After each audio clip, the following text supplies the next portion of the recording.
स्वरूपं चिदानन्दकन्दं जगत्सम्भवस्थानसंहारहेतुं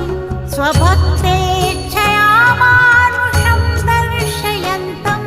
नमामीश्वरं सद्गुरुं साईनाथं भवद्ध्वान्तविध्वंसमार्तण्डमीड्यं मनोवागतीतं मुनिर्ध्यानगम्यं जगद्व्यापकं निर्मलं निर्गुणं त्वां नमामीश्वरं सद्गुरुं साईनाथं भवाम्भोधिमग्नार्दितानां जनानां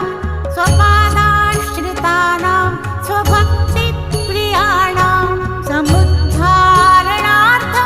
कलौ सम्भवन्तं